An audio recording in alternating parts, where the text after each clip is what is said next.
सबसे पहले समाजवादी छात्र सभा के जो भी हमारे साथी हैं उनका मैं शुक्रिया अदा करना चाहता हूं कि उन्होंने फूलन देवी जैसी एक अहम शख्सियत, एक समाज के शोषण के खिलाफ लड़ने वाली महिला को आज यहाँ उनके 61st यानी 61वें जन्म दिवस के मौके पे उनको याद करने के लिए इस आयोजन का एहतमाम किया है। किसी भी स्पीकर्स के लिए बोलना एक उपलब्धि हो सकती है, लेकिन किसी भी संगठन को चलाना और इस तरह की तैयारी करना उस स्पीकर की उपलब्धि जो है, जो उसका योगदान है, उससे भी 1000 गुना ज़्यादा होता है। तो इसलिए जो भी हमारे साथी है मैं उनका एक बार फिर से शुक्रिया अदा करना चाहता हूँ। फूलन देवी जी के बारे में मेरे से पहले मेरे साथी ने उनकी जिंदगी का कुछ न कुछ खाका आपके सामने पेश कर दिया। फूलन देवी के ऊपर कुछ किताबें हैं, उसमें से एक किताब जो है वो आप लोगों से मेरी गुजारिश है कि उसको आप लोग जरूर देखिएगा, जिसको फूलन देवी के साथ साथ में 2 ऑथर मैरी थेरेसे और पॉल रामबेली ने मिलकर फूलन जी की जो बातें थी उनको उन लोगों ने आगे बढ़ाने के लिए किताब लिखी, the bandit queen of India and Indian women's amazing journey from peasant to international legend. ये किताब 2003 में आई है।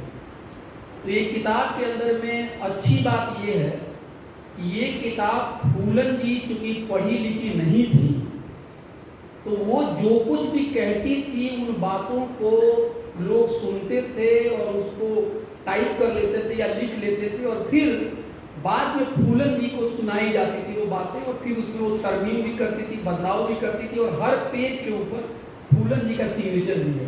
तो ये किताब आप एक तरह से ऑथेंटिक मान सकते हैं। इस किताब में जो कि इजीली अवेलेबल है, मेरे पास PDF भी है, अगर आप कहेंगे तो मैं शेयर कर सकता हूँ।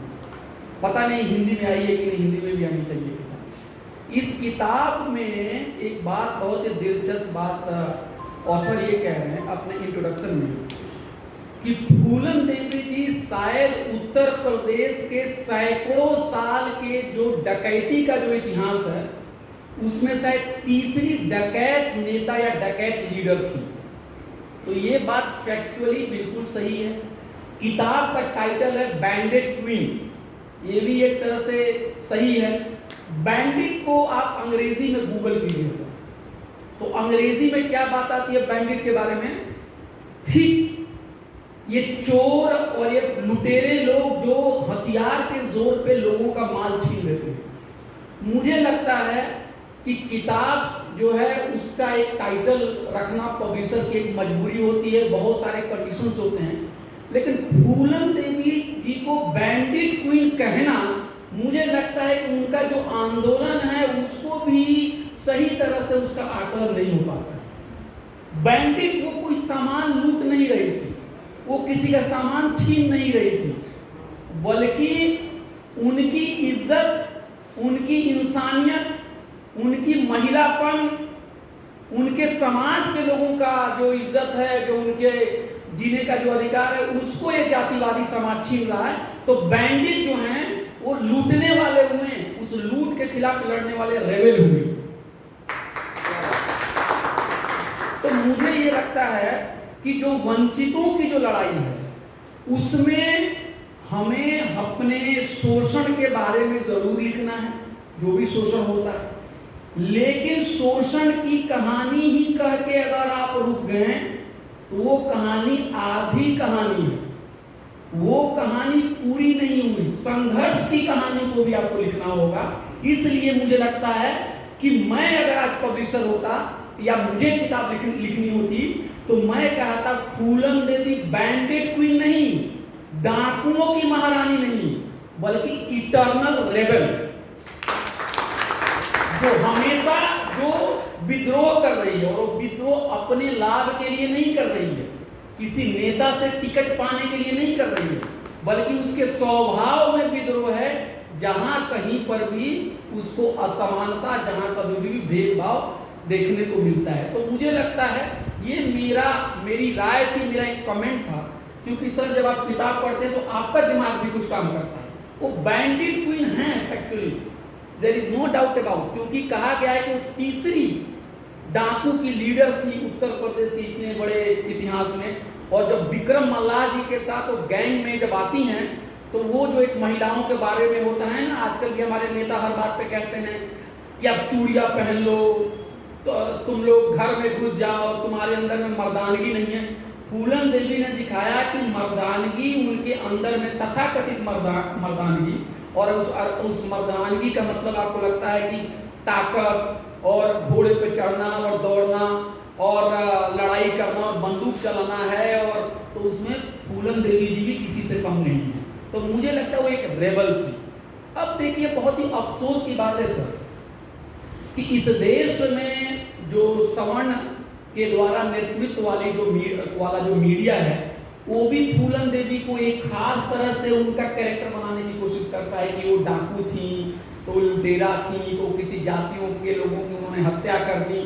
और यहाँ तक सर जेएनयू जैसी बड़ी यूनिवर्सिटी में हमारे यहाँ नारीवाद करके एक चर्चा चलती है, जिसको हम लोग अंग्रेजी में कहते हैं फेमिनिज्म।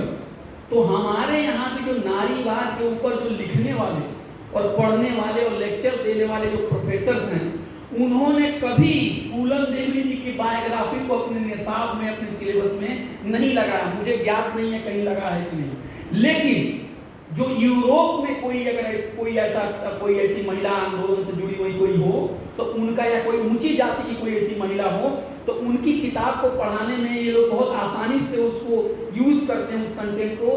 क्यों करते हैं? ऐसा नहीं है कि वो देसी लोगों से उनको प्रेम नहीं और विदेशी राइटर से उनको प्रेम है। वो चाहते हैं कि जो भी व्यक्ति आपके समाज में घटित जो अन्याय के खिलाफ बोले, उसको दूर करो। अगर बाबा साहब अम्बेडकर को जो सवर्ण जाति के लोग गले से नहीं लगाते हैं, अगर यही बाबा साहब अम्बेडकर कहीं अरब में पैदा हुए होते तो शायद उनको इतनी आपत्ति नहीं होती, क्योंकि ये आपके घर के प्रॉब्लम की बात कर रहे हैं। तो इसलिए मुझे लगता है कि जो नारीवाद का भी जो विमर्श चल रहा है, वो नारीवाद का भी विमर्श जो है, वो भी एक तरह से पूरी तरह से ये मजबूत डिबेट नहीं है। वंचितों को कोई फायदा नहीं देगा, ये महिलाओं को भी कोई फायदा नहीं देगा। इसकी वजह क्यों है समझ लीजिए। यहाँ पे जो कॉलेज में एमए, एमफिल, बीए के बच्चे हैं, जो नारीवादी जो लोग हैं, जो सवर्ण नारीवादी अगर उनको मैं कहूँ, ये लोग सिर्फ रिप्रेजेंटेशन तक ही बात करते हैं। महिलाएं कितनी कॉलेज में है, महिलाएं कितनी यूनिवर्सिटी में है, महिलाएं इस इदारे में कहाँ कितनी है, लेकिन कभी ये नहीं कहेंगे कि सारी महिलाएं एक बराबर नहीं होती हैं। कितनी घटनाएं आपको सवर्ण महिलाओं की मिलती है कि उनके ऊपर गांव में हमला होता है, और कितनी घटनाएं आपको दलित और पिछड़े और आदिवासी महिलाओं की होती है जिनके ऊपर आपको हमला किया जाता है। तो वो महिलाओं को भी एक होमोजीनियस तरीके से देखना चाहती हैं, और महिलाओं के अंदर में कास्ट, क्लास के बेसिस पे जो डिफरेंसेस है उसको देखना नहीं चाहती हैं, और जाति के सवाल को लोग दबाता है। आप बाबा साहब अम्बेडकर की राइटिंग को देखिए, उन्होंने कहा है कि महिला भी शूद्र है, ऊंची जाति की महिला भी अपने समाज में बराबरी नहीं पाती है। मैं जब फूलन जी की बायोग्राफी पढ़ रहा था, तो जब उनकी शादी 11 साल की उम्र में कर दी गई, एक तरह का बच्चा विवाह ही मान लीजिए उनको, तो वहां उनको क्या किया गया, वो खेलना चाहती हैं लेकिन खेलने से रोका जा रहा है, उनको घर में बंद कर दिया जा रहा है, कोठरी में बंद कर दिया जा रहा है। ये चीज क्या सवर्ण लोगों के घर में नहीं है? गांव के अंदर में जाके देखिए, मैं बता रहा हूं, मेरे परिवार के पास में ही मैंने देखा, या मेरे परिवार में ही देखिए, मेरी माता जी और मेरे घर के लोग बाहर नहीं निकल सकते। मेरे परिवार के अंदर में मैंने देखा है, जो आस पड़ोस के लोग हैं, कि जब उनकी बहू घर के अंदर रहती है और उनकी जो सास है, जब बाहर आना होता है तो गेट को लॉक कर देती है। तो महिलाओं की पूरी मूवमेंट, उनका आना जाना, उनका बोलना, उनका बतियाना, उनका पढ़ना लिखना तो दूर की बात, सबके ऊपर कंट्रोल किया जा रहा है। तो ये कंट्रोल सवर्ण समाज में ज्यादा है, इसलिए महिलाओं की हालत सवर्णों की भी बेहतर नहीं है, लेकिन ये चर्चा का विषय नहीं है। ये बात अंबेडकर जी ने rise and fall of Hindu women में कहा कि महिलाओं की, सवर्ण महिलाओं की भी हालत सही नहीं है। राम मनोहर लोहिया को लीजिए, पेरियार को लीजिए, वो भी ये बात बार बार कर रहे हैं कि महिलाओं की सेक्सुअलिटी को भी कंट्रोल करने की कोशिश मर्द समाज करता है। यानी जाति जो है वो महिलाओं के सेक्सुअलिटी को कंट्रोल करने की वजह से ही बना हुआ है। बाबा साहब अंबेडकर ने कहा अंतर जातीय विवाह जब तक नहीं होगा और अंतर जातीय शादी नहीं होगी, आप जाति को नहीं तोड़ सकते हैं। आज लव जिहाद क्या है? लव जिहाद आपको ऊपर से हिंदू मुसलमान का मामला दिखता है, एक लेवल तक वो हिंदू मुसलमान का मसला है, लेकिन असल में लव जिहाद एक जात का भी क्वेश्चन है। मैं अपने गांव के अंदर जाता हूं तो मैं सुनता हूं सवर्ण लोगों के बीच में ये बातें कि सवर्ण जातियों की जो लड़कियां हैं उनके ऊपर जो अवर्ण जाति के जो लोग हैं, जो लोअर कास्ट और ओबीसी के लड़के हैं, वो उनके ऊपर डोरे डाल रहे हैं, हमारी इज्जत मट्टी में मिल गई। तो मैं ये कह रहा हूं कि इस तरह की अफवाह कौन फैला रहा है? कोई अफवाह इसलिए फैलाया जा रहा है ताकि महिलाओं को आप कोठरी के अंदर में कैद करने के लिए, उसको पढ़ाई छुड़ाने के लिए आपके लिए रास्ता तैयार हो जाए। तो फूलन जी की जो लड़ाई है ये सिर्फ, इससे न सिर्फ पिछड़ी जातियों की और दलित और बहुजन समाज के महिलाओं के लिए मुक्ति का द्वार खुलेगा, बल्कि इसके लिए सवर्ण जाति के महिलाओं का भी मुक्ति का द्वार खुलेगा।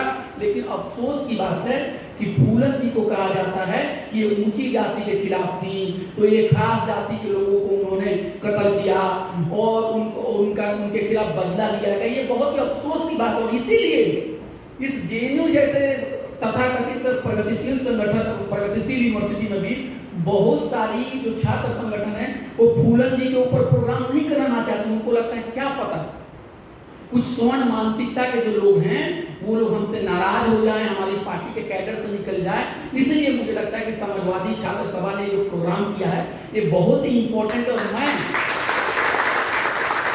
और मैं ये अपील करना चाहता हूं कि फूलन जी को पढ़िए, इसका हिंदी में अनुवाद कीजिए, अंग्रेजी में अनुवाद कीजिए, तमाम भाषाओं में कीजिए और एक कोर्स का हिस्सा होना चाहिए सर। ये प्राइमरी स्कूल के कोर्स में भी इसके चैप्टर निकाल के इसको डालना चाहिए।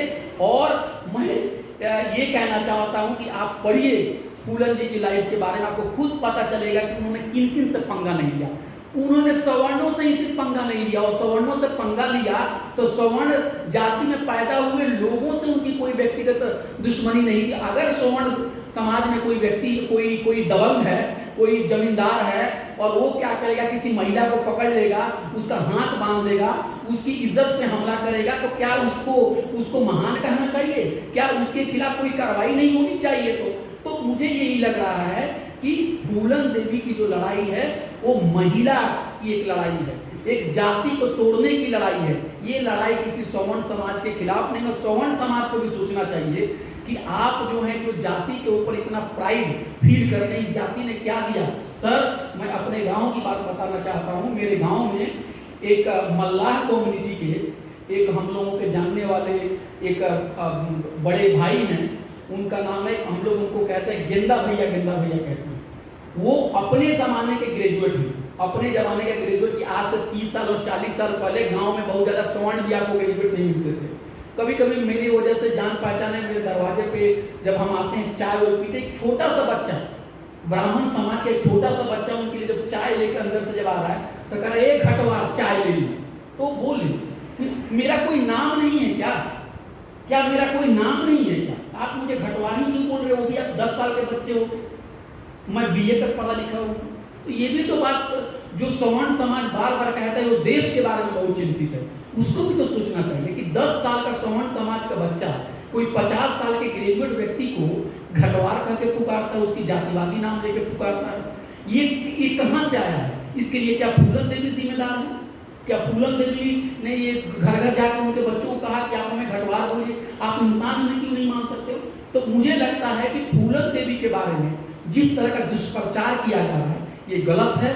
उनको सम्मान मिलना चाहिए, उनकी बातों को पढ़ाया जाना चाहिए। और दुख की बात है कि आज हम उनका 61वां जन्मदिन मना रहे हैं और वो हमारे बीच में नहीं है। वो आज हमारे बीच में होती तो आज सांप्रदायिकता विरोधी लड़ाई में वो आगे होती। आज जातिवादी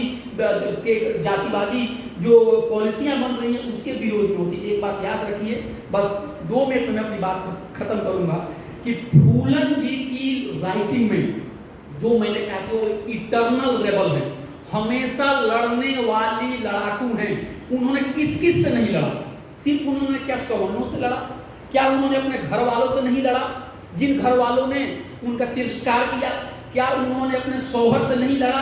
क्या उन्होंने अपने ससुर से नहीं लड़ा, जिन लोगों ने उनको घर के अंदर में कैद किया? एक बिहारी नाम का भी व्यक्ति है, जो बिहारी के पास बड़ी जमीन होती थी और उनके पास बड़ा घर होता था, और उनके घर से जब लोग निकलते थे तो बिहारी परेशान करते थे।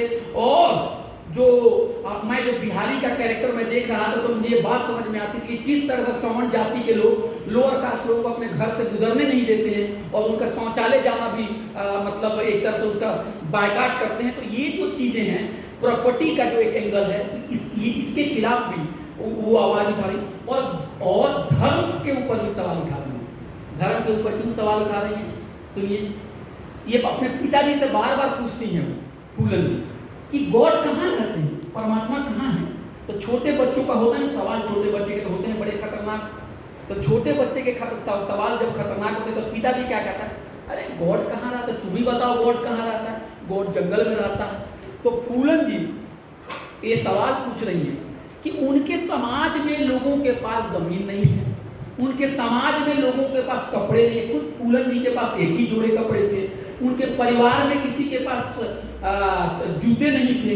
वो जब किसी के गली से गुजर रही तो उनका रास्ता रोका जा रहा है। तो ये क्या वजह है कि वही तकलीफ में झेल रही हैं? और मल्लाह कम्युनिटी के लिए क्या भगवान नहीं है? उनके लिए क्यों नहीं भगवान कुछ कहता है?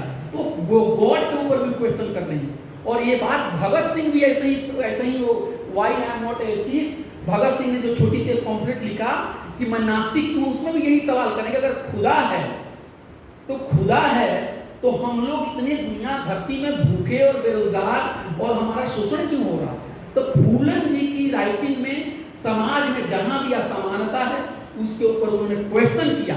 सिस्टम ने जिस तरह से उनको परेशान किया कि उनसे कहा कि आप सरेंडर करो और हम आपके चार्जेस को खत्म कर देंगे, लेकिन फिर धोखा किया गया, 11 साल जेल डाला गया।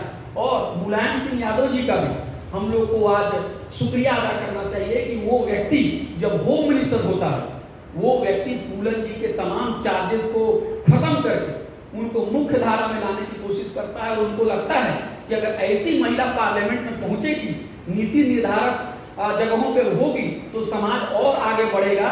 लेकिन कुछ ही दिनों के बाद उनकी भी हत्या कर दी जाती है। देखिए जरा कंपैरिजन कीजिए कि एक तरफ बिल्किस बानो के रेपिस्टों को छुड़ाने के लिए एक सरकार आती है, उसका महिमा मंडन होता है, और एक तरफ एक दूसरा व्यक्ति है जो पिछड़े समाज की महिला को पैदा होते ही जब तक वो जिंदा हैं तब तक उनको सताया जाए, उनको न्याय देने के लिए उनको जेल से छोड़ने के लिए मुहिम चलाता है। दो लोगों की पॉलिटिक्स कैसे अलग अलग है। इसलिए आज हम लोगों को मुलायम सिंह यादव जी को भी याद करना चाहिए। उन्होंने भी अपनी जिंदगी में बहुत ऐसे फैसले लिए हैं जो हिस्टोरिक है, और बात तो बहुत है। हमारे साथ और भी भाई हैं, वो लोग और अपनी बातों को आगे रखेंगे। मुझे तो यही लगा कि कम से कम आज यूनिवर्सिटियों को, कॉलेज को आखिरी कंक्लूजन में ही कहूँगा, एक बार फिर से अपने दिल पे हाथ रख के सोचना चाहिए कि फूलन जी को क्यों आप उनको इस तरह से उनका जो चरित्र है उसका हनन कर रहे हैं, या उनकी कारकर्दगी, उनके योगदान को आप नहीं स्वीकार कर रहे हैं। यूनिवर्सिटियों से क्यों बाहर हैं?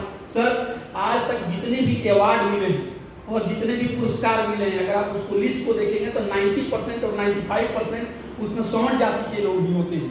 फिर भी इसीलिए हम लोग कई बार कहते हैं कि अवार्ड को और ये सारी चीजों को हमें नहीं मानना चाहिए, लेकिन फिर भी अगर अवार्ड की कुछ गरिमा, कुछ उसका भरम बचाना है तो क्यों नहीं फूलन जी को कुछ ना कुछ अवार्ड, कुछ ना कुछ उनको मरने के बाद ही सम्मान मिलना चाहिए। मुझे लगता है कोई लोग हो सकता है मेरी बातों पे हंसेंगे, क्यों नहीं हम लोग यहाँ से उनके लिए भारत रत्न देने की बात करें।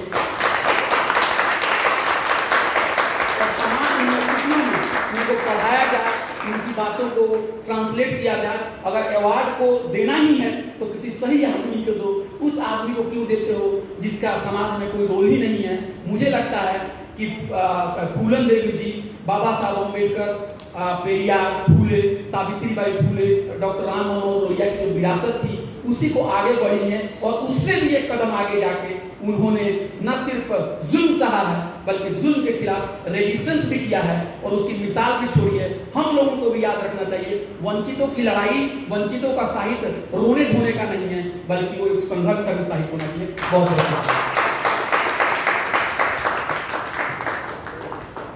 शुक्रिया सर आपका, आपने बिल्कुल सही बोला। अगर फेमिनिज्म डिस्कोर्स में बात करें तो सबसे ऊपर फूलन देवी का नाम होगा, जिस तरीके से एक वो ट्रू आइकॉन है फेमिनिस्ट की।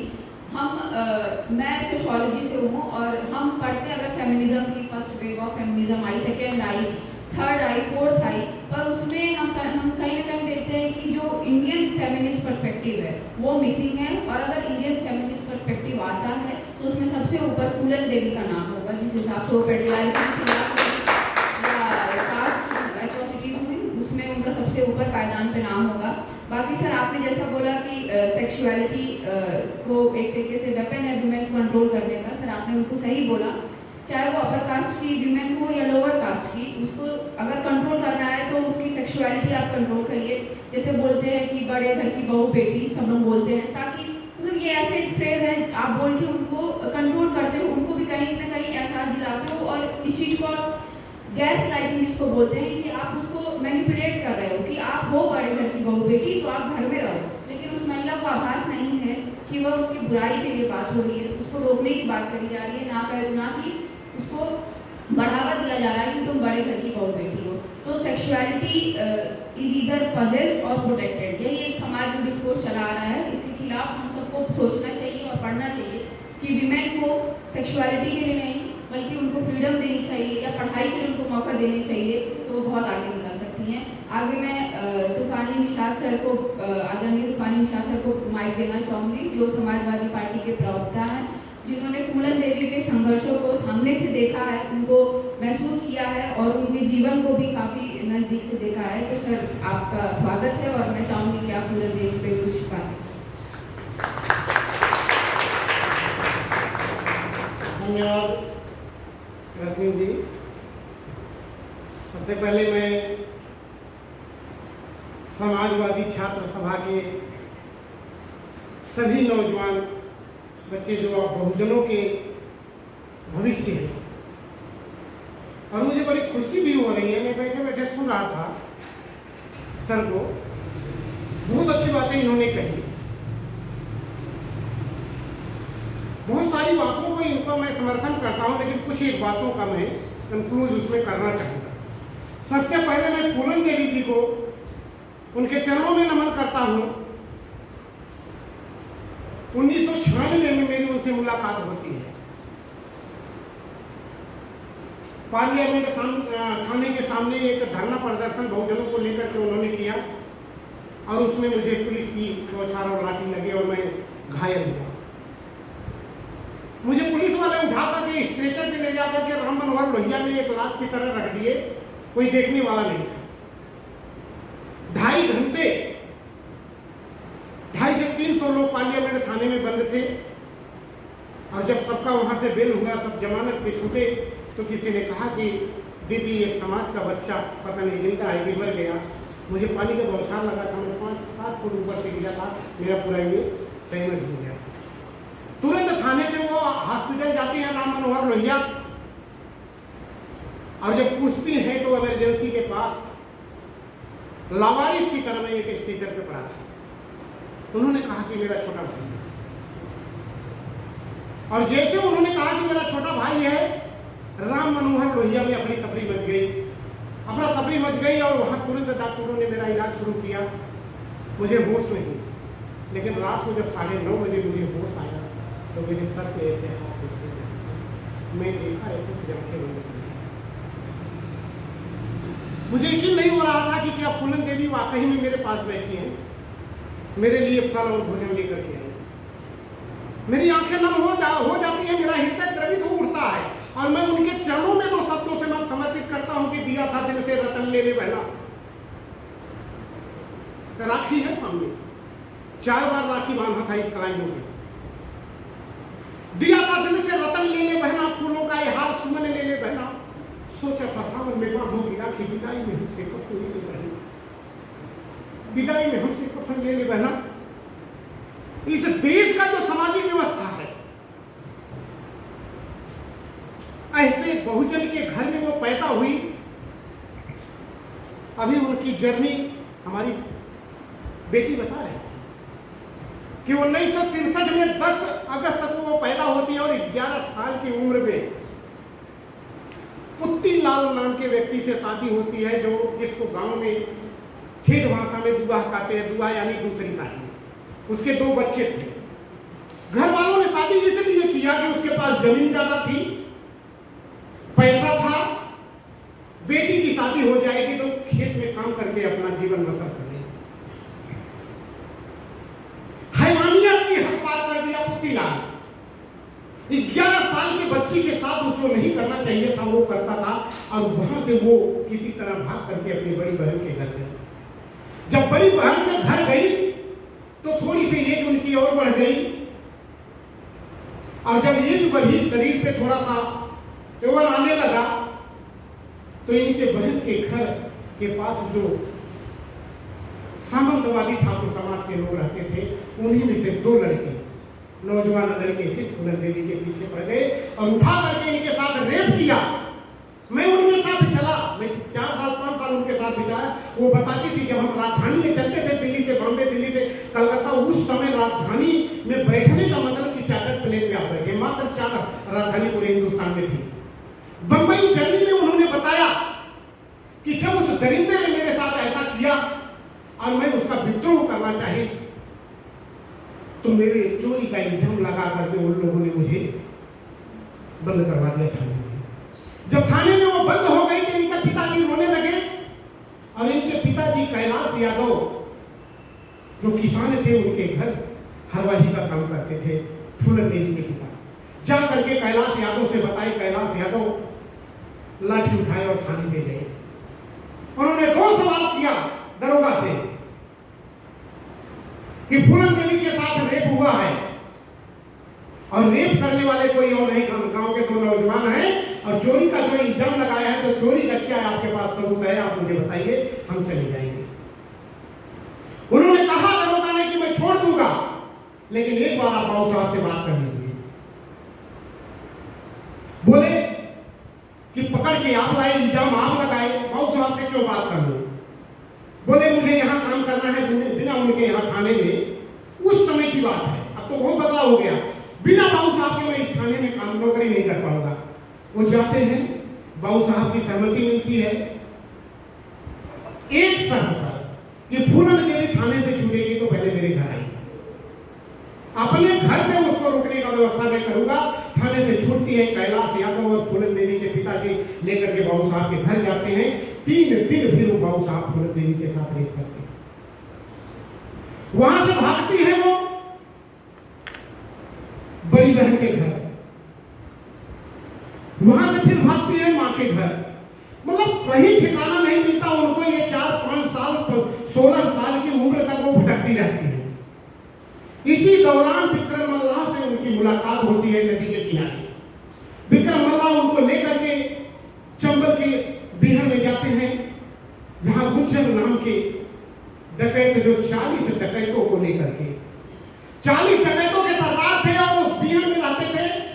दूसरी तरफ मलखान सिंह भी पिछड़ी जाति के थे, वो बहुजन के नेता थे, वो बहुजन के लोग थे। उनकी जमीन सामंतवादियों ने 5 एकड़ जमीन उनका कब्जा कर लिया था मंदिर के नाम पर, इसलिए वो डकैत बने थे। गलेरिया पाल जाति के थे मलखान सिंह, और हमेशा फूलन देवी को बेटी का करके मदद करते थे चंबल में।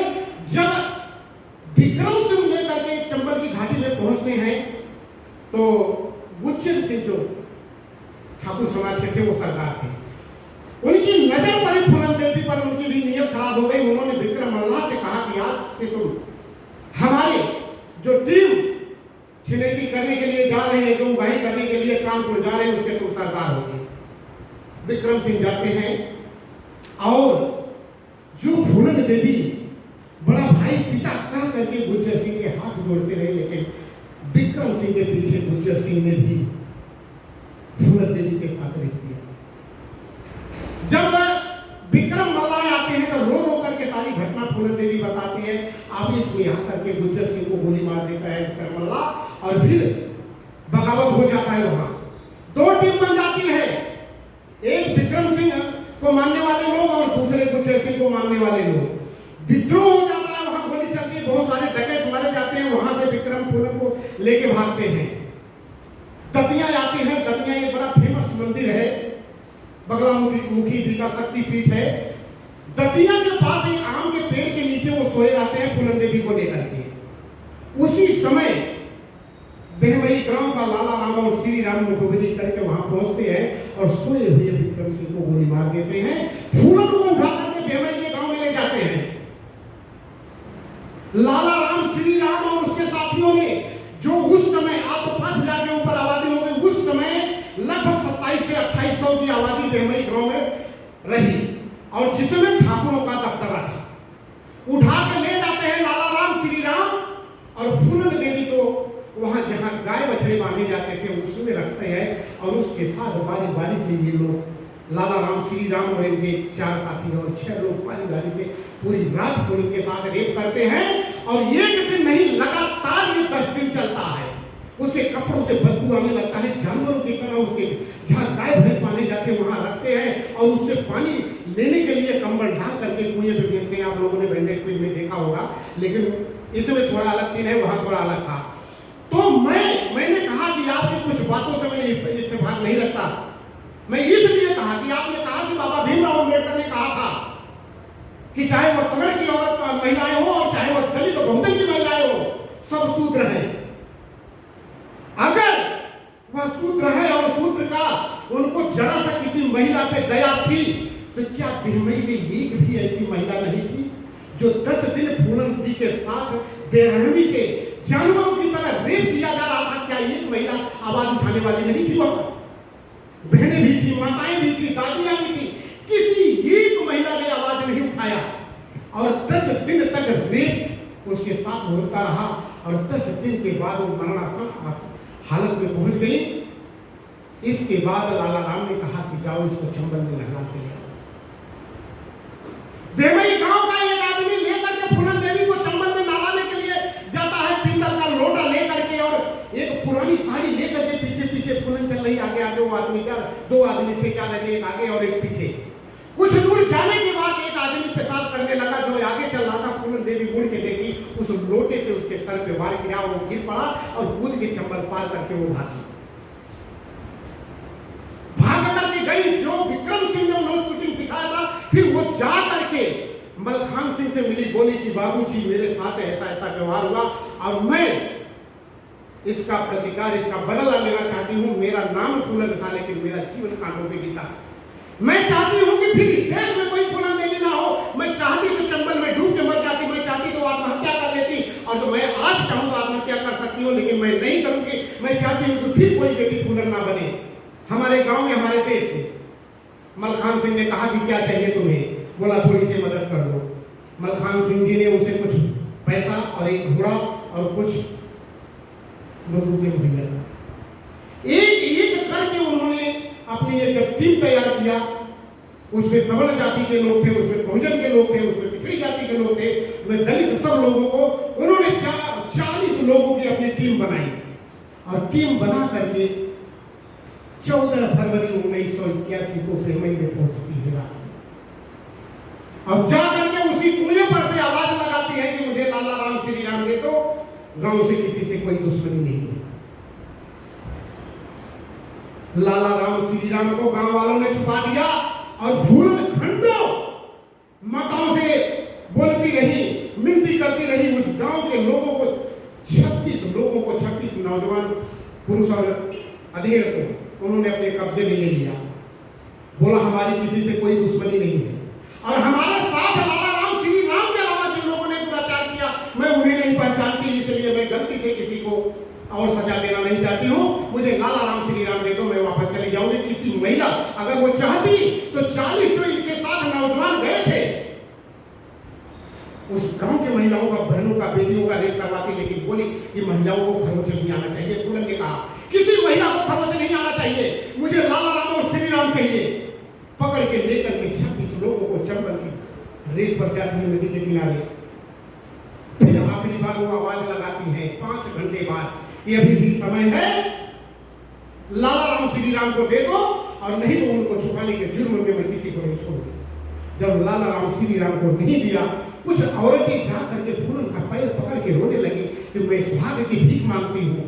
उन्होंने कहा कि उस दिन तुम कहाँ थे, जिस दिन मेरे साथ हो रहा था, जिस दिन मेरी असमत के साथ खिलवाड़ हो रहा था, मेरी इज्जत लूट रहे थे, उस दिन आप क्यों नहीं आवाज उठाई? फूलन देवी ने यह बताया, किसी किताब में नहीं मिलेगा।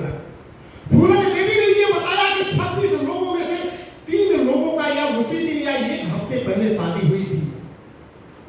फूलन देवी ने कहा कि उस 3 बहनों का कोई कसूर नहीं है। जब मेरे साथ रेप हुआ, मेरे साथ घटना हुई, मेरे साथ दुराचार अत्याचार हुआ, तो वो 3 बहनें इस गांव में नहीं थी, इसलिए वो 3 लड़कों को, 3 नौजवानों को छोड़ दिया फूलन देवी। बाकी 22 लोगों को उसने मौत की घाट उतार दिया, सिर्फ इसलिए कि तुम उनको छुपा रहे हो। ये 14 फरवरी 1981 की घटना है। और उसके बाद वो चंबल के बिहड़ में चली जाती है। भारत सरकार, मध्य प्रदेश सरकार, दोनों जगह की एटीएफ, पुलिस, आर्मी, मिलिट्री सब लग जाती है। इंदिरा गांधी प्रधानमंत्री थी, उन्होंने संदेश दिया। यहां तक कि ये सुनने में आया कि पेट्रोल या डीजल डाल करके पूरी चंबल घाटी को जला दिया जाए। इंदिरा गांधी ने कहा कि नहीं, चंबल बिहड़ के अंदर फूलन के अलावा लाखों करोड़ों जीव हैं, इन्वायरमेंट को बहुत नुकसान होगा, फूलन देवी को किसी तरह मनाओ। ये बात लगभग 2 साल तक चलती रही। 2 साल के बाद फूलन देवी ने किसी के द्वारा एक शर्त भिजवाई कि मेरे साथ जो मेरे 40 साथी हैं, किसी को सजा नहीं मिलेगा, उसके जिम्मेदार, उस अपराध का जिम्मेदारी मैं स्वयं लेती हूँ और मेरे भाई को नौकरी मिले और मुझे जो सजा देना है सरकार दे दे। अर्जुन सिंह मुख्यमंत्री थे, आर.के. शर्मा ग्वालियर जेल के जेलर थे, वो लेकर के ग्वालियर जेल के मैदान में आए और उन्होंने आत्मसमर्पण किया। आत्मसमर्पण करने के बाद फिर देखिए बहुजनों के साथ, वो बहुजन की बेटी थी, दलित की बेटी थी, मल्लाह की बेटी थी, अगर वही कोई अपर कास्ट की लड़की नहीं होती, अपर कास्ट की महिला नहीं होती तो उसके साथ वो व्यवहार नहीं होता। 11 साल तक जेल में उन लोगों के साथ रखा गया जो मानसिक रोगी थे, जो पागल थे, वहां रखा गया और 11 साल तक कोई केस नहीं उनके ऊपर दर्ज, न कोई केस का जो है पैरवी किसी ने किया, न उनको अदालत में पेश किया गया। 11 साल तक ये चलता रहा। पहली बार 30 जनवरी 1994 को मल्लाह कम्युनिटी के लोग, मनोहर लाल कश्यप कानपुर के और जयपाल सिंह कश्यप बदायूं के, ये 2 लोगों ने निषाद सम्मेलन हजरत बेगम महल पार्क में 30 जनवरी 1994 को किया। 5 सूत्री मांग था निषादों का आरक्षण, निषादों का पुश्तैनी पेशा, बालू खनन, मोरन खनन और ककड़ी तरबूजे की खेती और निषादों का जो घाट और मछली पालन का पट्टा दिया जाए। बीच से आवाज आई कि फूलन देवी को छोड़ा जाए, फूलन देवी को रिहा किया जाए, फूलन देवी जिंदाबाद, फूलन देवी जिंदाबाद के नारे लगने लगे। नेताजी ने कहा कि मैं फूलन देवी की फाई मंगाता हूं और वह मेरी बेटी है, वो दलितों की बेटी है, वह पिछड़ों की बेटी है, वह मेरी बेटी, धर्म की बेटी है, मैं उसे छुड़ाऊंगा। जाकर के सचिवालय फाइल मंगाती है। 48 केस दर्ज थे। सिफारिश करके सारे आपराधिक केस नेताजी वापस ले लेते हैं और जब जेल से रिहा होती है फूलन देवी, जेल से रिहा होकर के पिंजरे में दिल्ली में जब आती है, उनके पास एक लोहे की बक्सा जिसमें जग लगा हुआ था, मात्र 2 साड़ी और 27 रुपए उनके पास थे। हालत उनकी पागलों जैसी थी। एक घटना और जेल में रहते हुए बहुजनों के नायक माननीय कांशीराम जी, जब उनको पता लगा, वो जेल में मिलने गए और मिल करके आए। उनके चाचा हरफूल सिंह को बुलाया और 1991 में कहा कि फूलन देवी को चुनाव लड़ाओ। उन्होंने कहा कि जेल में कैसे है, कैसे चुनाव लड़ेंगे? बोले व्यवस्था है। सारा फॉर्म भर करके फूलन देवी को जेल में उनके चाचा को भेजा, वहां से साइन करा के आए। शायद बहुत कम लोगों को मालूम होगा, 1991 में दिल्ली, नई दिल्ली के संसदीय क्षेत्र से फूलन देवी को चुनाव लड़ाया गया। बसपा की प्रत्याशी रही माननीय कांशीराम जी ने चुनाव लड़ाया और उस समय राजेश खन्ना और शत्रुघ्न सिन्हा चुनाव लड़ रहे थे। वो चुनाव हार गई, लेकिन जब 1994 में वो छोड़ करके आई, माननीय कांशीराम जी से मिलने के लिए दिल्ली में उनके आवास पर गई। बहुत सारी 2 घंटे तक उनकी बातचीत चली, 2 घंटे तक उनकी मुलाकात रही, बहुत सारे बिंदुओं पे उनकी चर्चा हुई, लेकिन उन्होंने कहा कि मैं उस पिता से मिलना चाहूंगी, मैं अपने उस धर्म के पिता से मिलना चाहूंगा। मैं धन्यवाद देता हूं, मैं बार बार नमन करता हूं धरती पुत्र मुलायम सिंह को, जिन्होंने अपनी धर्म की बेटी बना करके उस दलित महिला को जिल्लत की जिंदगी से निकाल करके देश के सबसे बड़े पंचायत पार्लियामेंट में भेजने का काम किया और बोले जाओ बेटी तुम दलितों पिछड़ों वंचितों की लड़ाई लड़ो। और जब फूलन देवी आवाज बुलंद करने लगी 1996 में मिर्जापुर से चुनाव जीत करके आई, तो एक बात और आप लोगों को मैं बताना चाहूंगा, इतिहास की बात है। 18 जून 1857 को कानपुर कैंट एक बरगद का पेपर था, पेड़ था, अभी महाराज जी ने उसको कटवा दिया, वहां निशानों का शहीदी मेला लगता था 27 जून को। बिठूर के राजा को लूट करके 10 अंग्रेज अधिकारी 10 नाव पर बैठ करके यहाँ से कानपुर से इलाहाबाद को जा रहे थे। जैसे कैंट घाट पर आए, वहां वो कैंट बहुत बड़ी छावनी थी अंग्रेजों की, वो कानपुर में आराम करने चले गए। मुल्ला मल्ला 80 वर्ष के गुरुजी के नाम से जाने जाते थे, उनका नाम मुल्ला था, मल्ला थे। मुल्ला मल्ला गुरुजी उस बरगद के पेड़ के नीचे मल युद्ध करवाते थे, अखाड़े की कुश्ती लड़वाते थे। रात को सोए थे और समाधान निकाल लोचन मल्ला जब उनके पास सोए तो मुल्ला मल्ला ने कहा कि है समाधान, ऐ लोचन निषाद, जब इस देश का इतिहास लिखा जाएगा तो निषादों का नाम काले अक्षरों में लिखा जाएगा। समाधान ने कहा कि बाबूजी आप ऐसा क्यों कर रहे हैं? कह रहे आप अंग्रेजों को लूट के ले जाने में, हिंदुस्तान का धन, हिंदुस्तान के राजा का धन लूट के ले जाने में मदद कर रहे हो, आपका नाम काले अक्षरों में लिखा जाएगा। उन्होंने कहा हम क्या कर सकते हैं? बोले बहुत कुछ कर सकते हो। बोले क्या कर सकते हैं? बोले गंगा में पानी कम है, गंगा में पानी कम है, जाके अंग्रेज अधिकारियों से कह दो बड़ी बड़ी नावें हमारी आगे जाकर के रुक जाएंगी, इलाहाबाद तक हम नहीं पहुंच पाएंगे। 22 जून तक बरसात होगी, 20-22 जून के बरसात होगी, गंगा में पानी आ जाएगा, तब हम इलाहाबाद लेकर के चलेंगे। जाकर के लोचन मल्ला अंग्रेज अधिकारी से बोले, वो लोग मान गए। 22 जून से बरसात शुरू हुई, 25 जून तक मूसलाधार बरसात हुई और गंगा जी में बाढ़ आ गया, पूरी गंगा जी लबालब भर गई। और जब गंगा जी लबालब भर गई तब तक इधर समाधान मल्ला, असमाधान निषाद, लोचन मल्ला और मुल्ला मल्ला तैयारी किए, अपने कुल्हाड़ी को, अपने दाव को, अपने पाटी को धार लगा लगा करके नाव के पेड़ों में छुपा के रख तैयारी किए। 25 जून को बरसात बंद हुई, 26 जून को ये तय हुआ कि 27 जून को यहाँ से नावें निकलेगी और हम लेकर के कहाँ जाएंगे? इलाहाबाद। तो मुल्ला मल्ला ने कहा कि आप लोग तैयारी करो, जब मैं बांक दूंगा, बांक देना एक क्षेत्रीय भाषा है। जैसे कलकत्ता में ज्वार भाटा आता है, जो बड़ी बड़ी नावें होती हैं, ढाका से लेकर रेमुनिया, रेमुनिया से लेकर वर्धमान, वर्धमान से लेकर हुगली घाट तक, पहले ट्रांसपोर्टेशन का यही सिस्टम था। तो जब ढाका वो ज्वार भाटा आता था तो नाव के पीछे एक छप्पर होता था, उस छप्पर के ऊपर माझी खड़ा होकर के लाल गमछा को जब ऐसे घुमाता था, बांध देना यानी सिग्नल देना। तो उन्होंने कहा जब मैं बांध दूंगा तो लेकर के अपने दाव और तलवार कूद जाना और नाव के पेड़े को काट काट करके इनको डुबा के मार डालना। जैसे 10 नाव बीच धारा में इकट्ठा हुई, एक सेंटर में हुई, मुल्ला मल्ला का वहां से इशारा हुआ, बांध दिया, लेकर के निषाद लोग दाव कूद गए और उसके नाव के पेड़े काट काट करके डुबा के मार डाला। 40 लोग थे, 10 अंग्रेज अधिकारी, बाकी उनके कर्मचारी, 40 लोग मारे गए। इतिहास गवाह बन गए, इतना बड़ा कत्लेआम अंग्रेजों का हिस्ट्री में कभी नहीं हुआ था। 27 जून 1857 को थॉमसन नाम का एक कमांडर था जो तैराक था, तैर करके उस पार गया तलाटी में और बचते बचाते यहाँ से भाग के विलायत गया। विलिंगटन वायसराय जो पूरी दुनिया में राज करता था, उसने कहा, जाकर के सारी घटना बताया, तो उसने कहा विलिंगटन हुई इसका निषाद कौन है? निषाद जाकर के पता लगाओ। अपने इतिहासकारों को भेज दिया, वहां से इतिहासकार आए। विलियम क्रुक्स नाम का इतिहासकार, बहुत बड़ी किताब लिखा है ट्राइबल्स ऑफ इंडिया। उसने लिखा कि the Nishad is a criminal and militant caste. क्यों लिखा? क्योंकि ये देशभक्ति वाली जातियां हैं, स्वाभिमान से समझौता नहीं करती, गर्दन कटा देंगे लेकिन कभी स्वाभिमान से समझौता करने वाले नहीं है। जल, जंगल, पहाड़ों के बीच में, 2 नदियों के बीच द्वार में, पहाड़ों के कतराओं में, बड़े जलाशय के किनारे रहते हैं, फिशिंग करना, बोटिंग करना, ककड़ी तरबूजे की खेती करना, बालू निकालना, ये इनके पुश्तैनी पेशा है। 18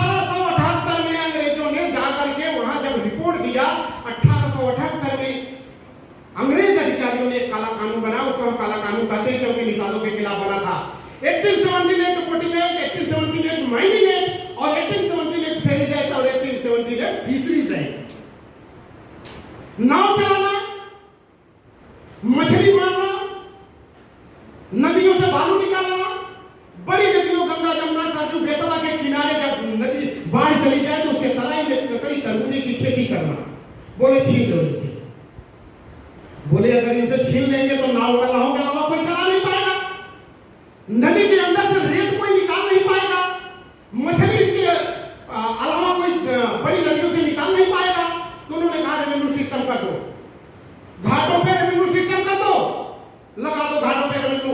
अगर 1 रुपए दिन भर में कमाते हैं तो 95 पैसे आप अपने पास रखो, 5 पैसे इनको दो, ये जिंदा रहेगा। नहीं दिन का आय का साधन इसी तरह बना रहेगा कि मजबूत रहेंगे, बर्छी भाला तीर तलवार से ये लड़ाई करेंगे, कंदराओं में जाके छूट जाएंगे, हम लोग इन्हें पकड़ नहीं पाएंगे। चारा काला कानून बना करके इस देश में भेज दिया, और जब इस देश में लागू कर दिया उसके अलावा एक और कानून बनाया कि निषाद कश्यप मछुआ संघार भी समेत कम्युनिटी की महिलाएं पेशेवर होती हैं। इतना घृणा हो गई उनको। इस देश की रक्षा करने वाले, इस देश को बचाने वाले, इस देश के लिए अपना सर्वोच्च न्यौछावर कर देने वाले, इस देश के लिए अपना खून देने वाले आज कहां हैं?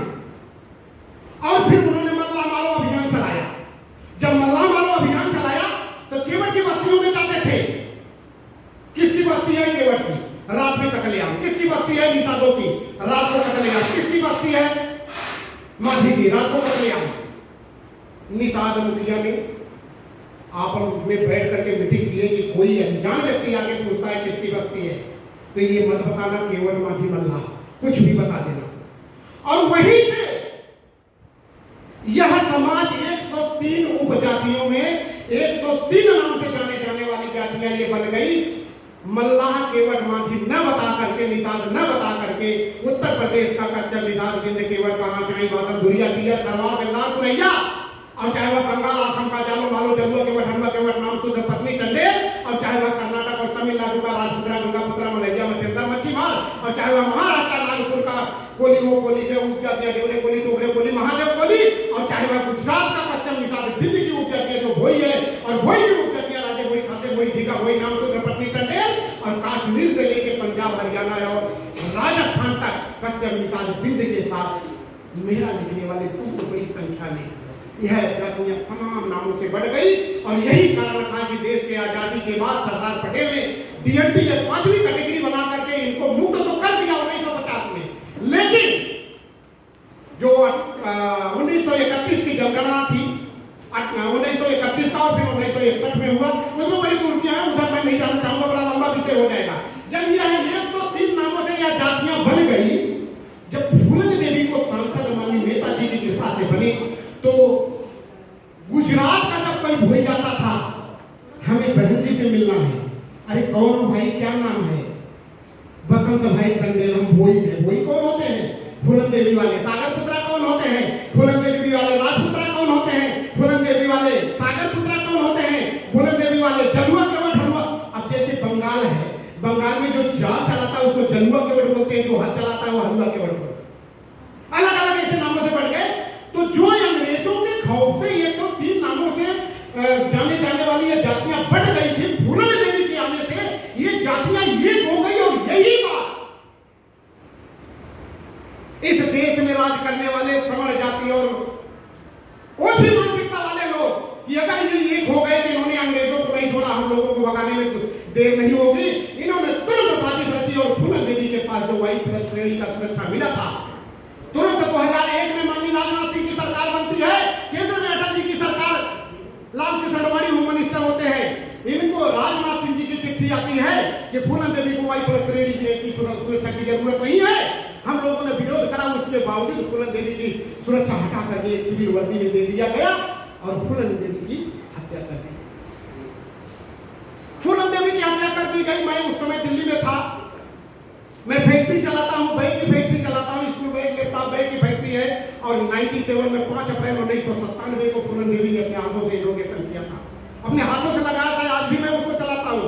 मैं 2 बजे जैसे आकर के हाथ पैर धो करके रोटी खाने के लिए बैठा, उर्दू खबरें आती थी, पहले 2 ही चैनल करता था, डीडी चैनल, डीडी उर्दू खबरें देखा। वो खबरें जो बाँच रही थी, वो बाँचते बाँचते उन्होंने कहा कि अभी खबर मिली है कि समाजवादी पार्टी की सांसद फूलन देवी की गोली मार करके कुछ हमलावरों ने हत्या कर दी। मेरे हाथ से रोटी छोड़ गई। मैं वहाँ से 44 नंबर पे स्कूटर से आया, यहाँ स्कूटर खड़ी करके रात को मैं 12 बजे निकला, 5 बजे वजीराबाद मैं सुबह पैदल पहुंचा। और ये भी दुर्भाग्य है, देखो भारतीय जनता पार्टी की सरकार जब भी कोई ऑनरेबल मेंबर ऑफ पार्लियामेंट का अचानक मौत होती है, हत्या होती है या मौत होती है, तो उसको राजकीय सम्मान के साथ उसका अंतिम संस्कार किया जाता है। लेकिन इस सरकार ने उनका अंतिम संस्कार करना और राजकीय सम्मान देना और 1 घंटे के लिए भी सदन को बंद करना उचित नहीं समझा। माननीय नेताजी प्राइवेट विमान से लेकर के लोगों के मांग पर उनके ले जाकर के मिर्जापुर में उनका अंतिम संस्कार किया। मेरी आंखें नम हो गई। मैं आया, मैंने सोचा कि अब मैं राजनीति छोड़ दूंगा, मैं दिल्ली छोड़ दूंगा। रात भर रोया, महीने भर रोया, छोड़ दूंगा सब कुछ।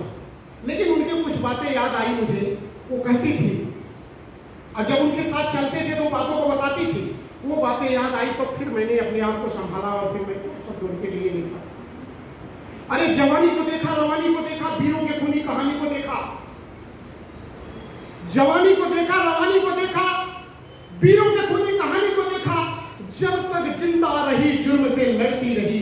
फूलन में झांसी की रानी को देखा, फूलन में झांसी की रानी को देखा।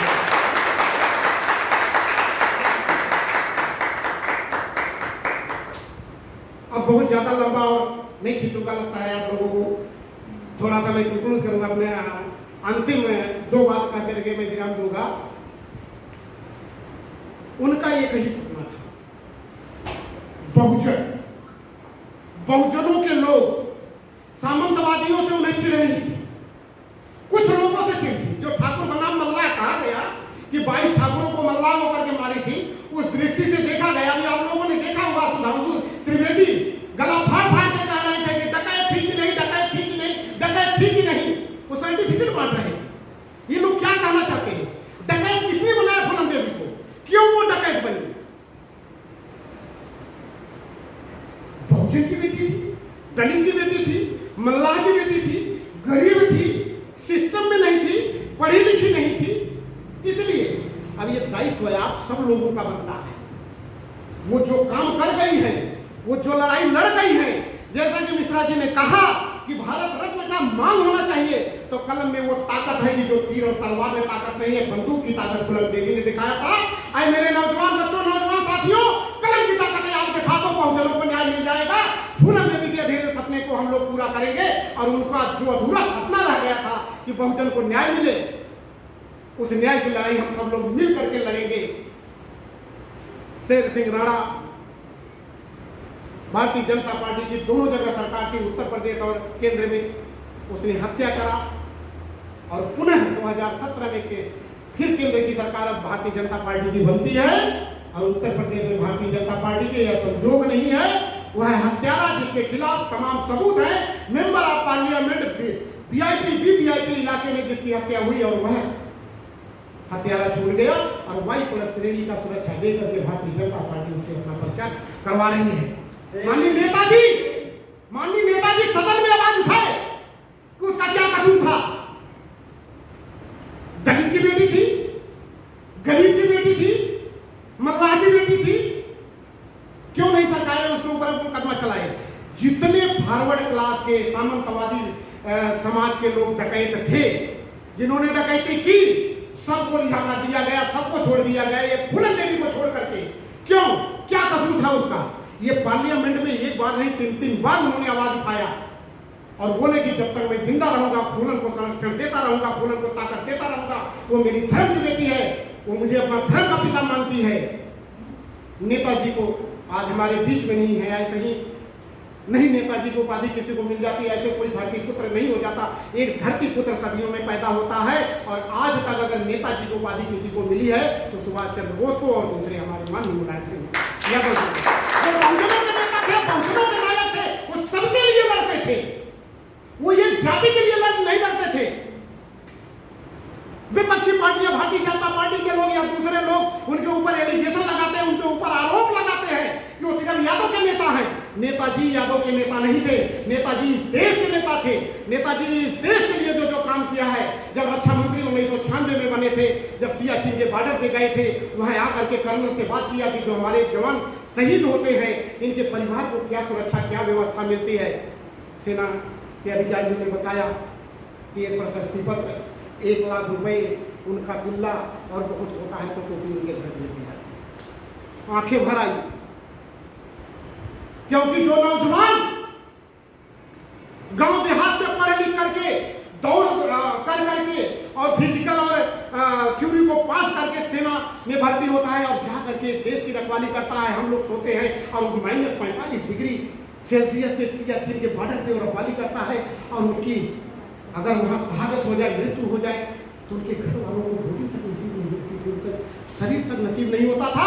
नेताजी आकर के कानून बनाए, और कानून बना करके उन्होंने कहा, पहला जो है बाद में 40 लाख रुपए हुआ, उन्होंने कहा कि 25 लाख रुपए, और उनका जो है पिल्ला और टोपी नहीं, उनकी शरीर तिरंगे में लपेट करके उनके गांव जाएगी, और जिले का एसपी और डीएम वहां जाकर के गार्ड ऑफ ऑनर देगा और अंतिम संस्कार होगा। ये नेताजी ने काम किया था। वो किसी यादव के लिए नहीं किया था, किसी दलित के लिए नहीं किया था, किसी मल्लाह के लिए नहीं, तो हिंदुस्तान के तमाम उस नौजवानों के लिए, चाहे वह सबर का हो, चाहे बहुजन का, पिछड़ी जात का हो, आदिवासी का हो, सबके लिए किया था। इस तरह का काम किया था नेताजी ने। और नेताजी आज हमारे बीच नहीं, हम तो यही कहेंगे, 2 शब्द उनके चरणों में भी समर्पित करेंगे कि चंदा सितारों का डेरा रहेगा। ये फूलन देवी के लिए भी है, ये नेताजी के लिए भी है कि चंदा सितारों का डेरा रहेगा, सुबह शाम का ये बसेरा रहेगा, तुम रहो ना रहो नेताजी, अमर नाम मुलायम सिंह तुम्हारा रहेगा, अमर नाम मुलायम सिंह तुम्हारा रहेगा। मेरी बहुत जल्दी रही है फूलन देवी के साथ, फिर कभी आप लोगों के साथ बैठेंगे। मैं आप लोगों को तहे दिल से धन्यवाद देता हूँ। और एक बात और बताना चाहता हूँ कि जब शशांक भाई ने सुनील कश्यप जी के कहने पर जो स्टिकर बना के आप लोगों के तरफ से भेजा हुआ है, स्टिकर मैं तुरंत अखिलेश यादव जी को भेजा, उन्होंने मुझे कॉल करके बधाई दिया कि देश के सबसे प्रतिष्ठित यूनिवर्सिटी जेएनयू में आप जा रहे हो बोलने, तो जो आपने फूलन देवी के साथ वक्त गुजारे हैं, पूरी दमदारी से आप वहाँ बात रखना, क्योंकि वहाँ के जो बच्चे हैं वो जो आपको सुनने आएंगे वो कोई मामूली बच्चे नहीं होंगे, वो राष्ट्रीय अंतर्राष्ट्रीय स्तर पे होंगे।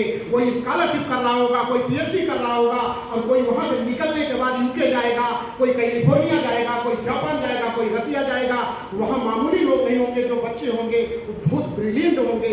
मेरी शुभकामनाएं हैं उनसे मिल करके, और आप 13 तारीख को मुझे आकर के लखनऊ में मिलो, तो आप सब लोगों का मैसेज माननीय अखिलेश यादव मुलायम सिंह के पुत्र अखिलेश यादव के पास पहुंच गया है, और उन्होंने आप सब लोगों को धन्यवाद बोला है। मैं उनके तरफ से भी आप सब लोगों को बहुत बहुत धन्यवाद देता हूँ।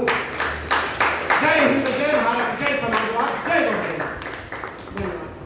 बहुत शुक्रिया सर आपका। आपने ऐसी कई सारी बातें फूलन जी के बारे में बताई जो हम लोग को किताबों में नहीं मिलती हैं पढ़ने को, या बैंडेड कोई मूवी भी थी उसमें ये सब हम लोगों को नहीं जानने को मिला, जो आपने नई बातें बताई। और हम सब नेताजी के ऋणी हैं कि उन्होंने एक बहुजन महिला को एक ऐसे स्थान पर पहुंचाया जो इतिहास में किसी नेता ने नहीं किया था। तो हम सबको उनको धन्यवाद देना चाहिए। और हम अब अपने नेक्स्ट स्पीकर संजय कश्यप जी को सुनील कश्यप सर को बुलाना चाहेंगे, जो कारवां मैगजीन के पत्रकार हैं, जो दलित अल्पसंख्यकों पर बहुत कुछ लिखते पढ़ते हैं। तो सर मैं आपका स्वागत करती हूँ और आपको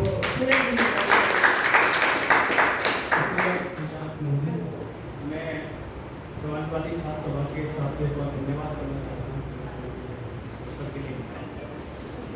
दोस्तों, मोमेश फूलन जी के संघर्ष यात्रा में बहुत सारी बातचीत हो चुकी है, और अभय मिश्रा जी ने और तूफानी निषाद जी ने बहुत सारी बातें कह दी, क्योंकि तूफानी जी तो उनके साथ में एक लंबा समय उनका गुजरा है, और उनके संघर्षों से बहुत क्रोध रहे हैं, उनकी बहुत सारी बातों को उनसे खुद की जवानी उन्होंने सुनी है।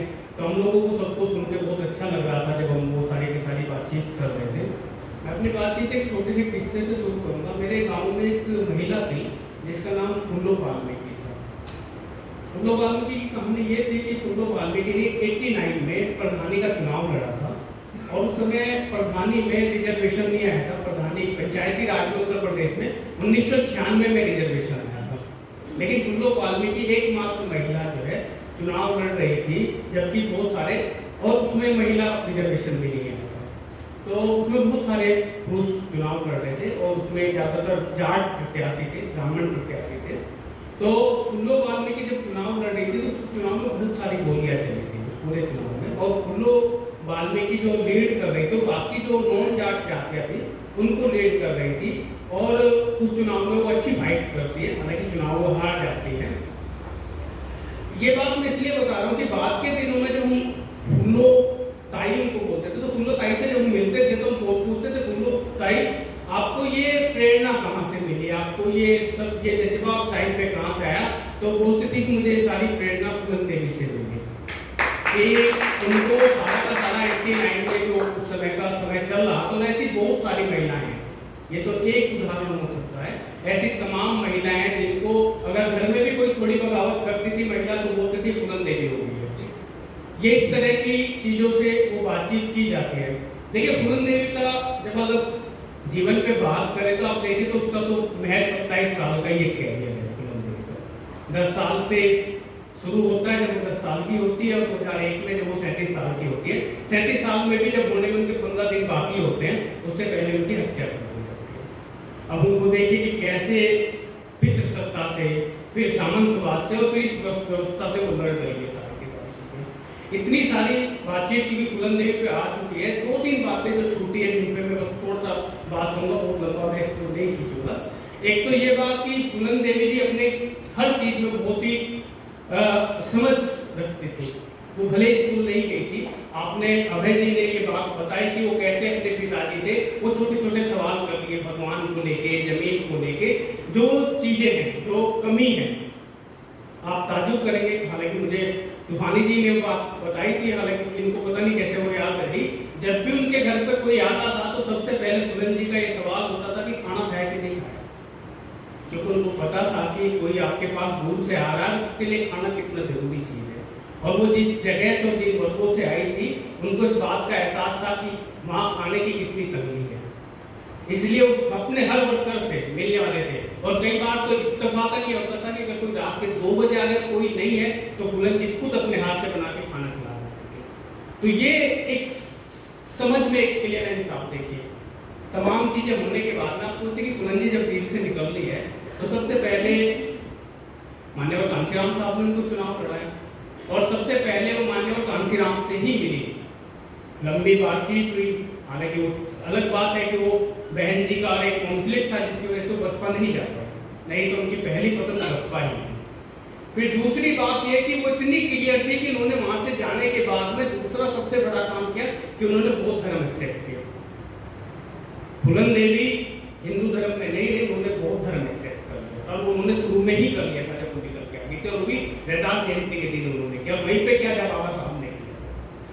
अब आप सोचिए कि उस महिला की, उसके जो संघर्ष है, वो जो सारी चीजें, उसको कितना कुछ सिखा रहा था कि वो कैसे कैसे चीजें कर दी। आप थोड़ा और आगे बढ़े, जब ये सब कुछ होने के बाद में तीसरा बड़ा काम उन्होंने अगर कोई किया तो वो था लालू प्रसाद यादव के साथ में गांधी मैदान में सबसे बड़ी मीटिंग उन्होंने की पटना, जो कि कई लाख लोग फूलन देवी को देखने के लिए उमड़ गए थे कि कौन है फूलन, क्या है फूलन, ये समझने के लिए तमाम चीजें। आप समझिए कि वो कितनी क्लियर है, वो नेताओं को लेके भी क्लियर है, समझ को लेके भी क्लियर है कि उसको कहाँ जाना है, कहाँ चीजें करना है। और चौथा, जब वो समाजवादी पार्टी की प्रत्याशी होती है और मिर्जापुर से चुनाव जीत के आती है, हालांकि उनके ही साथ में रहने वाले रंजीत खरवार थे जो कि उनके रसोईया रहे होंगे, इवन उनके मेडल के जेल में वो भी 2 महीना जेल में रहे। रंजीत खरवार बताते थे कि उनको जब बहुत सारे लोग परेशान करते थे मिर्जापुर में, वो मिर्जापुर के रहने वाले थे, और फूलन देवी खुद आई और उन्होंने डांट के कहा दरोगा को कि तुम चाहते हो फूलन दोबारा से बंदूक उठा ले, ये मेरा भाई है, अगर मेरे भाई को कुछ हुआ तो मैं कुछ भी बर्दाश्त नहीं करूंगी। और इस तरह की चीजें वो खड़ी होती थी इन सारी चीजों को लेकर। आगे बढ़ती है, एक यात्रा शुरू होती है, एक चुनाव जीतती है, दूसरा चुनाव हार जाती है। उसके बाद में जब वो चुनाव फिर तीसरे चुनाव में जीत के आती है तो बहुत कम समय का रहता है कि 99 में चुनाव जीतती है और 2001 में उनकी हत्या हो जाती है। लेकिन उस समय तक समाजवादी पार्टी के बीच में उनके कॉन्फ्लिक्ट शुरू हो चुके थे। ये सब जाहिर है कि अमर सिंह के साथ में उनका कॉन्फ्लिक्ट था, और अमर सिंह के साथ में जब उनका कॉन्फ्लिक्ट था तो उन्होंने जो है उनसे टिकटों की मांग की थी, और अमर सिंह ने ये कहा था कि तुम हमें मत सिखाओ कि पार्टी कैसे चलती है, टिकट कैसे दिए जाते हैं, ये हम डिसाइड करेंगे। और इस बात पे तमाम तरह की बातचीत है। ये कहा जाता है कि फूलन देवी ने अमर सिंह को उस सभा में थप्पड़ मार दिया, ये जग जाएगा। और उसके बाद में उनके जीवन पे खतरे भी बढ़ने लगे थे, चीजें हुई है। और उसके बाद आप देखिए यहाँ भी क्लियर है कि उसके बाद के संबंधों में फूलन देवी का लंबा रिश्ता कर रहा तो रामविलास पासवान जी के साथ, जिनके साथ मिलकर वो एक राजनीतिक दल बनाना चाहते हैं कि रामविलास पासवान जी के साथ में जो है वो एक राजनीतिक दल बनाती है। और उससे पहले उन्होंने अपना एक संगठन बनाया। आप यहाँ पे भी उसको देखिए, वो बहुत क्लियर है। कभी सोचे कि मल्ला क्या है कि आज के समय में मैं गुरुराज निषाद को या महर्षि कश्यप को लेके चल रहे हैं, लेकिन फूलन देवी ने इन दोनों आइकॉन को नहीं रखा। उन्होंने रखा तो वो भी प्रतीक का रखा अपने, और वो रखा एकलव्य का। उन्होंने एकलव्य सेना बनाई और एकलव्य सेना के गांव-गांव मल्ला कश्यपों के, धीवरों के, कहारों के उन्होंने गांव-गांव बाकायदा फार्म पहुंचवाए, जिसे कि सदस्यता के लेके बहुत सारे फार्म पहुंचाए गए गांव में। और वो बहुत क्लियर थी इन चीजों को लेके कि उनके संघर्षों के प्रतीक कौन होंगे। आप समझिए कि बौद्ध धर्म में आना, एकलव्य को चुनना, जब आप गुरुराज निषाद या महर्षि कश्यप जैसे आइकॉन बीजेपी द्वारा लाए जा रहे हो, तो वहां भी फूलन देवी की समझ कितनी वो थी। और वो पार्टी बनाने जा रहे थे रामविलास पासवान जी के साथ में। उसी के बाद वो अपनी पार्टी बनाते हैं, लोक जनशक्ति पार्टी। वो उसी के उनके मरने के बाद ही वो जो है बना रहे होते हैं। तो राजनीतिक समझ धीरे धीरे उस महिला की अपने संघर्षों के साथ में जो बढ़ रही है, जो उसकी वो 27 साल की जन रही है, जब वो 10 साल से शुरू होती है उसकी पहली शादी से लेके। और एक चीज और देखिए, बहुत महत्वपूर्ण है कि फूलन देवी ने 2 शादियां की अपनी मर्जी से, दोनों लव मैरिज की। यहाँ भी फूलन देवी बहुत क्लियर थी, दोनों लव मैरिज है, जो विक्रम मल्ला के साथ में हो, चाहे उमेश सिंह के साथ में हो। वो बात की बात है कि शादियों का क्या हुआ, चीजों में क्या हुआ। लेकिन यहाँ भी फूलन देवी बहुत क्लियर थी, उन्होंने प्यार करके शादी की है। आप समझिए कि समाज के तमाम जिस जगह से वो आ रही है, जैसी उसकी यात्रा है, या जिस तरह जेल में 11 साल जिन लोगों के साथ में उन्हें रखा गया कि वो भी वैसी ही हो जाए, लेकिन वो जहां जा रही थी वहां से वो तब के निकल रही थी। उनके संघर्षों को सलाम किया जा रहा था, उनके संघर्षों, वो अपने संघर्षों में आगे बढ़ती जा रही थी हमेशा, और कभी वो पीछे का रुख नहीं कर रही थी। और वो तमाम चीजों को लेके और क्लियर हो रही थी, राजनीति को लेकर और समझ पड़ रही थी, क्योंकि वो कोई राजनीतिक परिवार से भी थी। कुछ वैसा मामला नहीं था कि वो संसदीय राजनीति को बहुत जानती है, समझती थी, लेकिन धीरे धीरे करके सीख रही थी। आखिर तक आते आते उनको संगठन भी बहुत बेहतर आ गया था, और उनको पता था कि एकलव्य सेना का क्या मतलब है और उसके किस तरीके के पदाधिकारी बनाने हैं। इवन मुझे लग रहा है कि तूफानी जी भी उसके पदाधिकारी थे एकलव्य सेना के। तो आप सोचिए कि इन सारी चीजों को फूलन देवी के इन सारे, मैं मानता हूँ कि बहुत सारी बातचीत उनके बारे में हो गई, उनके संघर्षों के बारे में हुई, उनके जीवन यात्रा के बारे में हुई, लेकिन ये मैं मानता हूँ कि ये कुछ छूटे हुए पहलू थे जिन पे मैंने इंगित किया। और क्योंकि आप लोग काफी देर से सुन रहे हैं, और एक किसी भी एक संघर्ष की यात्रा एक दिन में या एक समय में तो खत्म नहीं हो जाती, वो निरंतर चलती है। आज भी चल रही है फूलन देवी की यात्रा, और आगे वो निरंतर बढ़ती रहेगी तमाम तरह से। अब चीजें हैं कि उनके नाम पे भारत रत्न या उस तरह की चीजों से जाता है। मैं तो मायने रखता हूँ कि अगर अगली बार समाजवादी पार्टी की सरकार आए तो एक विश्वविद्यालय उनके नाम पे बनाए, किसी भी रत्न के मुकाबले वो ज्यादा महत्वपूर्ण चीजें हैं। एक बात मैं कोट करना चाहूंगा कि फूलन देवी को आप यहाँ से भी समझिए कि कर्पूरी साहब एक बात कहते थे, जिस बात को मैं मानता हूँ, जो हम काम की हिकारत के बारे में देखते हैं, जब जाती है काम में जाते हैं, उनसे जो उन काम के प्रति नफरत की जाती है, हिकारत की जाती है, तो कर्पूरी कहते थे कि मैं जिनकी वकालत कर रहा हूँ मनहीन है, तनहीन है और धनहीन है। और आप कहीं भी आप देख लीजिएगा कि फूलन देवी वहां तक इसलिए चली गई क्योंकि वो मनहीनता की शिकार कहीं नहीं थी। आप उनकी पूरी यात्रा में कभी नहीं पाएंगे कि फूलन देवी कोई मनहीनता की शिकार थी। वो जहां भी थी दम से थी, उनकी जितनी समझ थी वो आगे तरफ बढ़ रही थी और आगे बढ़ा रही थी अपने आप को। कहीं भी वो कभी भी मनहीनता के शिकार नहीं हुई। तो ये चीज है कि इन समाज, इन तबकों, इन वंचितों की अगर लड़ाई हमें लड़नी है तो इनके अंदर से हमें सबसे पहली चीज है कि इनकी मनहीनता हमें खत्म करनी होगी, और इनमें आई हिकारत के खिलाफ हमें एक आंदोलन चलाना होगा। जब तक कोई हिकारत के खिलाफ में एक आंदोलन नहीं चलेगा, जो कि जातियों के प्रति गालियां बनी है, अगर वो आप नहीं लाएंगे, उसकी बराबरी का नहीं करेंगे, और ये हिकारत का आंदोलन नहीं है, ये हिकारत, ये आंदोलन अपने आप को नागरिक बनाने का, भारत के नागरिक बनाने का आंदोलन है, जिसको कि हमेशा आप देखिएगा कि अखिलेश यादव जी हो या मायावती जी हो, जब भी वो ट्वीट करते हैं तो उनकी सबसे पहली लाइन या सबसे हर ट्वीट के दूसरी तीसरी लाइन आपको आत्मसम्मान मिल जाती है। वो इसलिए क्योंकि आज के इन समाजों की लड़ाई, इस पूरे तबके की लड़ाई आत्मसम्मान ही है। रोजगार, महंगाई ये बहुत दूर है। जिस समाज को आज तक सम्मान नहीं मिला है, उसके लिए रोजगार और महंगाई और भूखमरी बहुत बाद में आती है, बहुत पीछे खड़ी हो जाती है। सबसे पहली लड़ाई है तो आत्मसम्मान की लड़ाई है, और उसके लिए हम सबको फूलन जी से प्रेरणा लेनी होगी, कर्पूरी साहब से प्रेरणा लेनी होगी, मुलायम सिंह यादव से प्रेरणा लेनी होगी, उन तमाम लोगों से प्रेरणा लेनी होगी जिन्होंने इन संघर्षों को आगे बढ़ाया। बाबा साहब से प्रेरणा लेनी होगी, और ये पूरा का पूरा जो आत्मसम्मान का आंदोलन है, इसको हमें आगे बढ़ाना होगा। इसी बात के लिए आप सबका धन्यवाद। बहुत शुक्रिया सर आपका। मुझे लगता है जैसे आपने बोला कि फूलन देवी का पूरा जीवन ही प्रेरणादायक था। उनके संघर्षों से हम सीख सकते हैं और बहुत कुछ जीवन में हम आगे भी बढ़ सकते हैं अगर हम उनके जीवन को पढ़ें या उनके जीवन को समझें। अब मैं वोट ऑफ थैंक्स के लिए दिवाली को बुलाना चाहूँगी, प्लीज़ कम।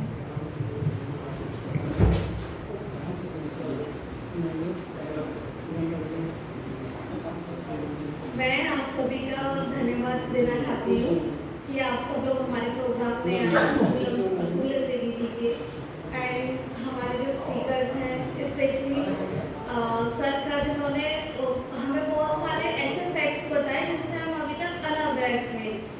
हमें पता नहीं था कि फूलन देवी की लाइफ में इतना कुछ भी हुआ है, क्योंकि हमने जो भी पढ़ा है गूगल से पढ़ा है, नेट से पढ़ा है, बुक से पढ़ा है, बट आपने उनकी रियल लाइफ स्टोरी, कुछ हिडन फैक्ट्स बताए, तो इसके लिए आपका शुक्रिया। एंड और आप सभी का भी शुक्रिया कि आप इतने पेशेंटली यहाँ पर बैठे और पूरे प्रोग्राम के ख़त्म होने का इंतज़ार किया। और जैसा कि आप सभी को पता है कि आज फूलन देवी जी का बर्थ एनिवर्सरी है, तो इसीलिए हम सब लोग एकत्रित थे। और हम लोग मतलब इनके जैसे जो वीरांगना हैं और भी बहुत सारे हमारे जो बहुजन समाज के लोग हैं, उनके ऊपर हम लोग कार्यक्रम करवाते हैं और आगे भी करवाते रहेंगे। हमारे स्टडी सर्कल में भी बहुत सारे काम ऐसे लोगों के ऊपर डिस्कशन वगैरह किए जाते हैं। तो अगर आप लोग इंटरेस्टेड हैं इन सब चीज़ों में